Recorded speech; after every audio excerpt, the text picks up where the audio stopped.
Is ready? So if we compare the methods, it looks like this. So we did straight line, units of production, double declining. So here's 2011, 12, and so on. The straight line was the same amount every year, and the total depreciation was 9,000. That's the depreciable cost.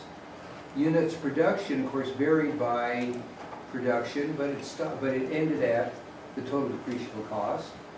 And the double declining had the most the first year, less the second year, less the third, and then the last year was an amount that brought it to the depreciable cost.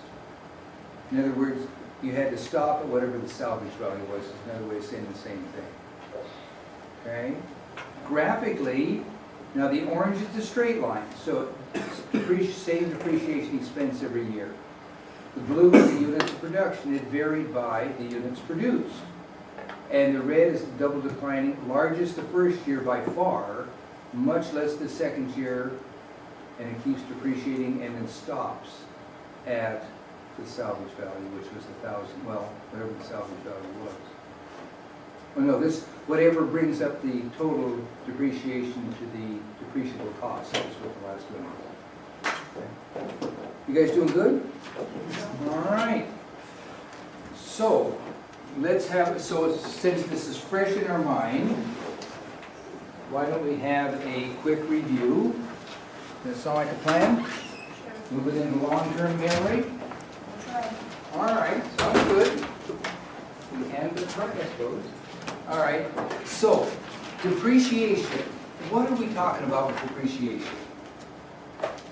We're talking about allocating the cost of the asset over its useful life. We're talking about converting an asset into an expense, right?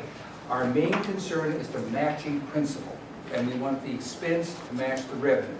Units of production is easiest to see. Whatever that machine, when that machine wore out, it produced something as it wore out.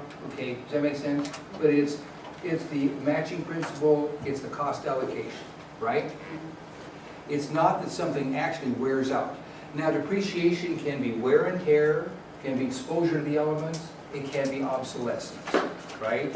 It makes it somehow useless. Computers, of course, are mostly obsolescence. The last 3 or 4 computers I used up are sitting in the garage. Barbara periodically mentions this. They were perfectly good machines, right?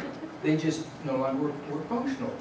And I just can't bring myself to throw away a perfectly good machine. So at some point I may have to. Okay?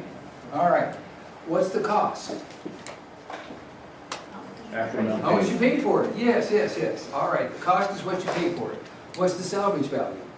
Estimated value at the end of the use. How much you hope to get for it later. It's an estimation of what you'll get when you scrap it. All right. What's its useful life? How long you plan to use it for? Like with Avis Rent-A-Car, 2 years is its useful life. Now, at the end of 2 years, they're perfectly good cars. But, okay. What's depreciable cost? How much depreciation is expected? How much depreciation you expect? All right. Minus salvage value. Or cost minus salvage value, exactly. You're exactly. All right. The straight line method is based on time. Units of production is based on usage.